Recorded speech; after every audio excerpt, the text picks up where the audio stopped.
Hey guys, Dakota from Cartropolis CCG. Today we're going to be doing a Weiss Schwarz SAO Alicization 2 deck profile. Yeah, so we're going to try to get a lot of Weiss Schwarz content out this week. If you're here for like other card games, we'll be getting more of those videos up as well. But this week we're going to be mostly focused on Weiss Schwarz. We've had a lot of snow in the area, so we can't really like leave, so we set up our room to be like video friendly, I guess. We're playing Pants Choice combo for Alicization 2.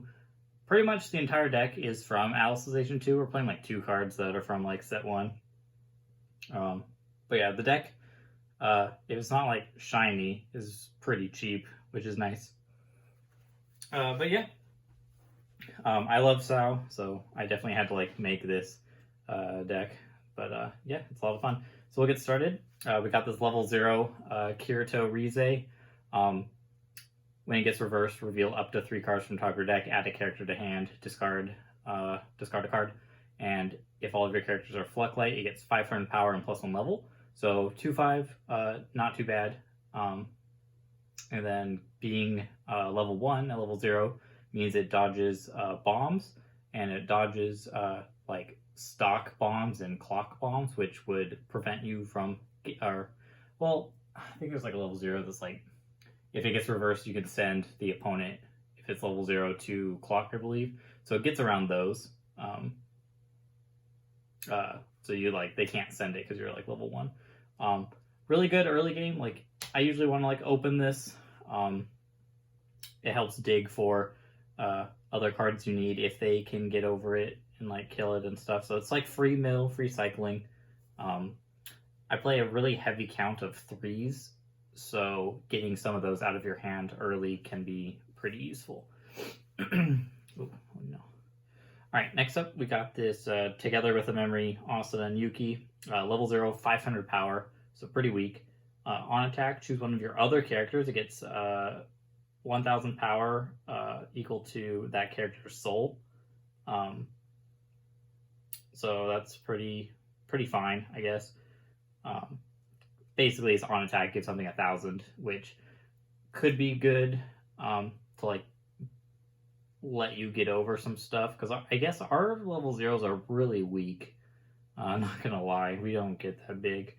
But it's kind of all there to like set up for level 1, because level 1 is where this deck is like really good. And then when it becomes reversed, you can take the top card of your stock and put it into your clock and put this card into your memory. And then you can choose a Flucklight character in your waiting room and return it to your hand. So this going to memory is for both compression and the memory requirement for our Asuna. And being able to like salvage a character. You can get like your brainstorms back, you can get your bond back, you can get your combo back, which is nice. So just it's a plus, and it goes to memory. So pretty important piece. Again, like a pretty important card to like open early. Being 500 power though, there are cards that on play can like give things minus power. So this is a little susceptible to that, because it'll just die and then it won't get the reverse effect off, which feels bad, but it's whatever. Next up, we got our Brainstorm for the deck. Your other character in the middle position gets 500 power, and then it's a pay 1, tap self, salvage Brainstorm. So again, we like salvaging because our characters will die a lot, because all of our characters get power like on our turn, but we don't get any power like cross turn. So we just try to out advantage our opponents, and just kind of maintain like hand size by recurring pieces that plus, basically. So this allows you to get back pieces that are removed.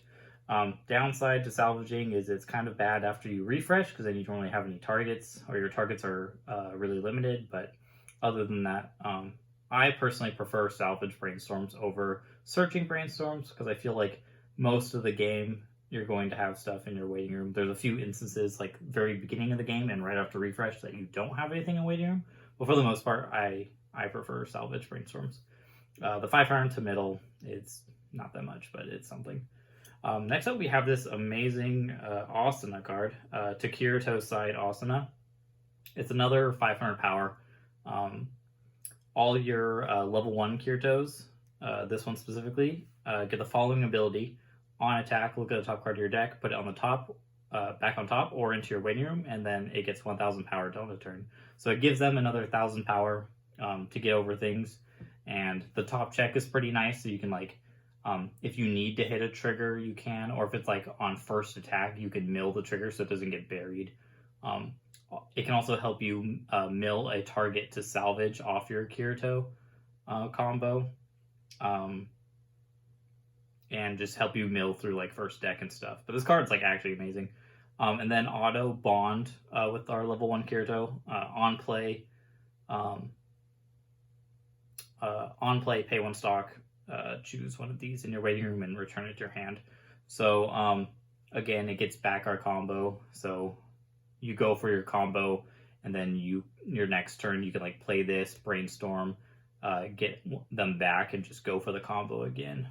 So you try to use the combo as much as you can. Typically, when like mulliganing with this deck, you will ditch your level 1 combo, which most decks don't want to do. You want to keep your combo pieces like in your hand. But this deck, you can just get them back so easily to where like you just want to try to just dig through your deck a little bit more to hit your climaxes and stuff. My last spot is this No Discrimination Lifa, another 500 power. So we have a lot of 500 powers in this deck. On play, all characters in your opponent's center stage get minus 500 until end of turn. So if your opponent's like, if it's like a mirror match, you just like kill all of them, which would feel bad. But you can act, pay 1, put this card into your waiting room, look at top 4 of your deck, and add a Fluctlight character from them, reveal it, put it in your hand, rest go to waiting room. This is kind of a nice piece. We don't have too many of them because it's not like a plus or anything. But being able to like pay out climaxes, like if you're triggering too many of them, or to like mill through your deck, and you can like get this back with like your brainstorm and stuff. So it's just like a nice one of to just kind of, it basically tries to get everything else, but it's just a nice card to like get if you don't know like what you need, like off Kirito or your combo or something. You can just grab this and then like try to get something later. So it kind of just is the extra card of the deck because there's not like a ton of like space, but this is kind of just like a flex slot basically. But the deck doesn't have a ton of mill in the first place. I mean, you have your brainstorm and your like Rises, but other than that, you don't really have any mill. So sometimes if you're out a lot of climaxes, you can just like use this to aggressively get through your deck. But that's it for level 0s. 17. Pretty good number. Not like too low. Pretty average, I would say. All right, level 1s. We got probably one of our better cards in the deck. We got Knight Skyclad Hero Kirito. Level 1, 4,500 power. During your turn, it gets 1,000 power, so it's 5/5. And then experience, if you have the pants and the cards in your level,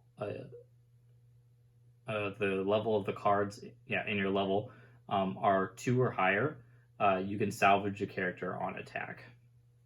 So it doesn't need a reverse to plus. It doesn't care if your opponent like runs away or if your opponent walls you or something.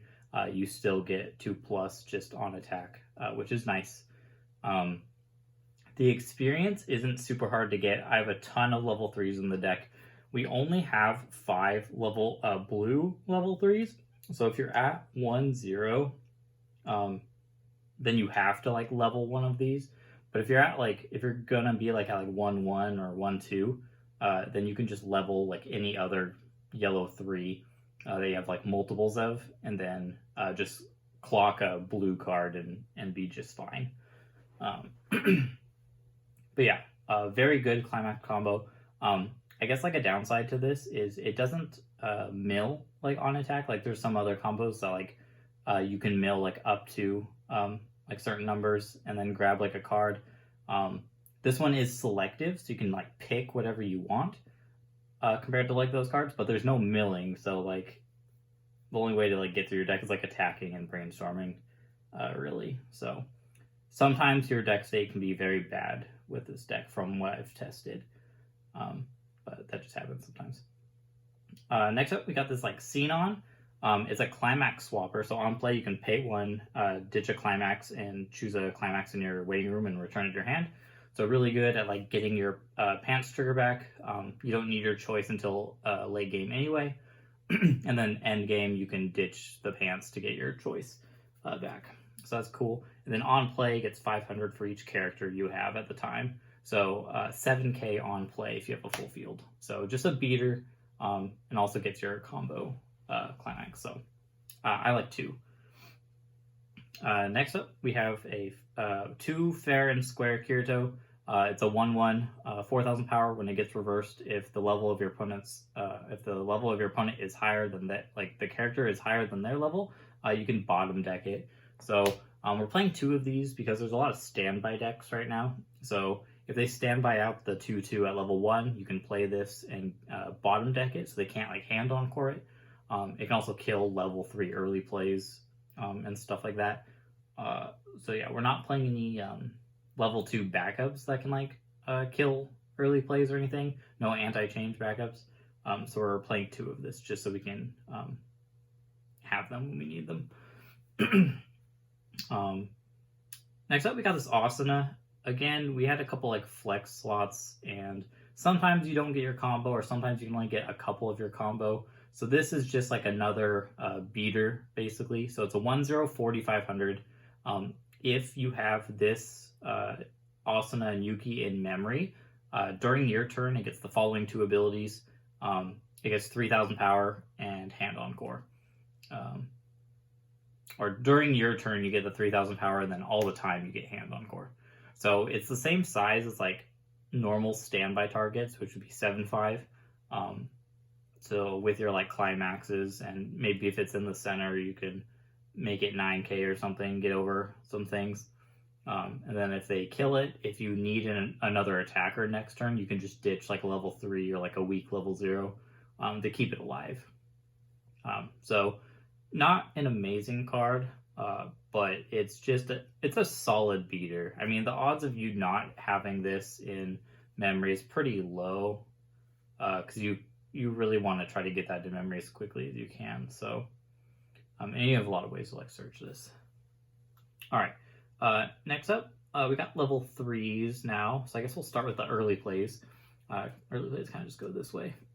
So we have this Yu-Gi-Oh! Aincrad style Yu-Gi-Oh! 3/2 9k.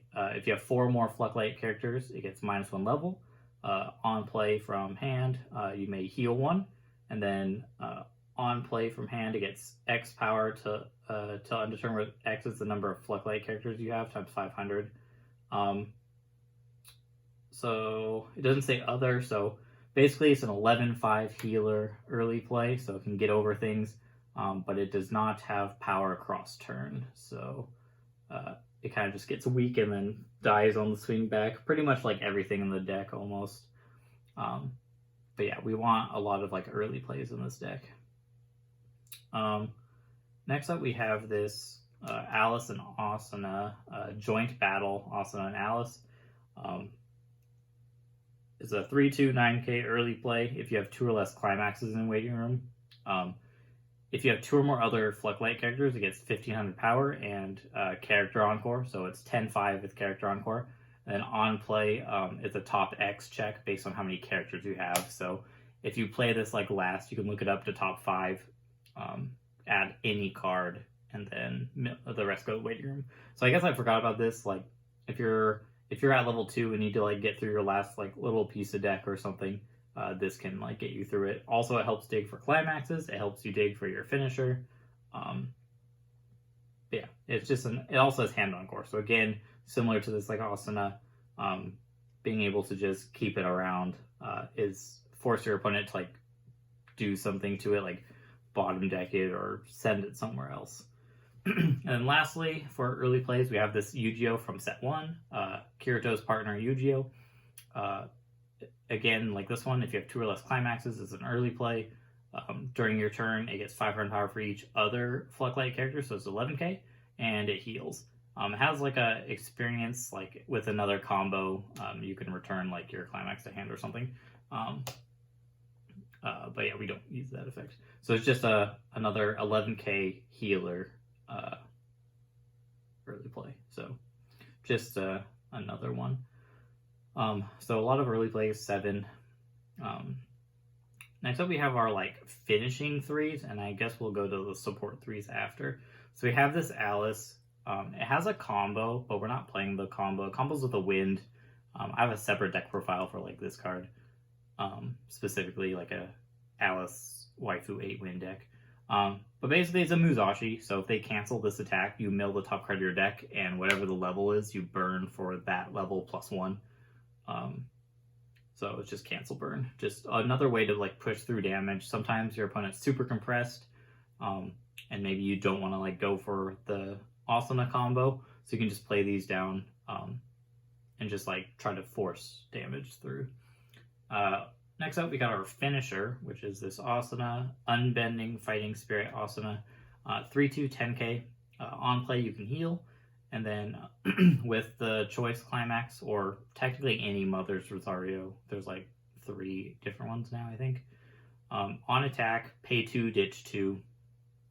2 cards, not 2 characters, so that's kind of relevant.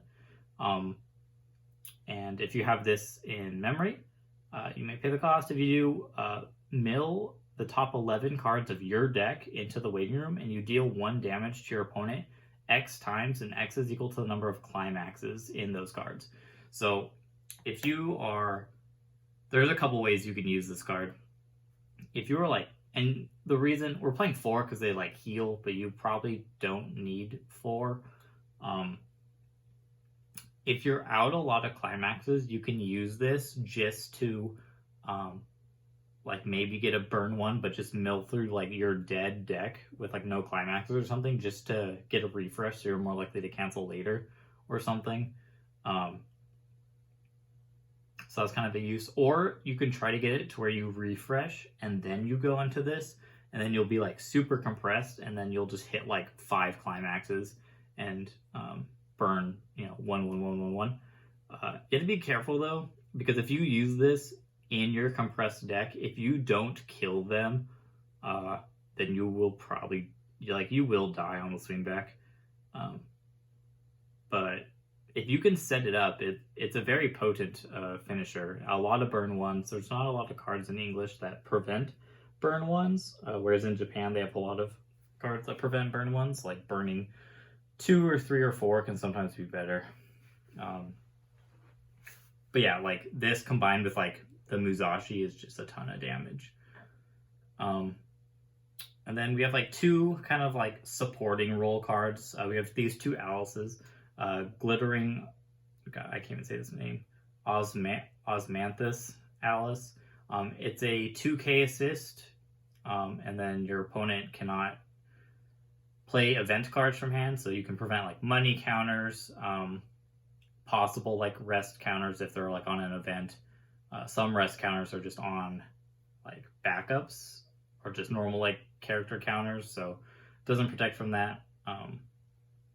And then on play, to stage from hand, you may choose one of your opponent's characters and bounce it to hand. So this can get rid of your opponent's like back row assists, so you can like get over them and stuff. Not that you need any reverses for like any of your effects, but it's just a nice thing. Or you can open up a lane for your Musashi, so they either eat like 3 or 4, or you can like get the cancel burn off. So that's pretty sweet. And then our last card is Uneasy Night Alice, 3/2/9/5. If you have 2 or more Flucklight characters, it gets 2k. So it's 11/5 pretty much all the time. And then on play, you may pay 1 stock, and then you stock swap your opponent. So they take all their stock, put it into their waiting room, and take the same amount of cards from the top of their deck and put it in their stock. So you don't always like want to use this, but if your opponent just like refreshed or something, you probably don't want to use it, because like you have the same odds of getting them, like getting climaxes out of their deck as to just getting dead cards out of their deck, and then they just cancel the attack. So you don't want to use it then, but it's really good if they have like, if they milled their deck down and just like really compressed and say they have like 8 cards in stock and like, I don't know, like 6 cards in deck that are like 4 climaxes or something ridiculous, then you just force them to refresh with like 4 or less cards, and then they take the refresh damage. So that's usually when you like want to use it and stuff. But yeah, that's the deck profile for SAO Alicization 2. If you guys have any like, you know, suggestions or whatever, I'd, you know, love to hear them. But this is where the deck is at now. We'll have matches of the deck, like, you know, on the channel probably the next day, tomorrow, I guess, probably. But yeah, we have a lot more of these coming up, so thank you for watching, and I hope you guys enjoyed. If you like this type of content, please feel free to, you know, subscribe. We would love to have your guys' support, and thank you very much. Bye.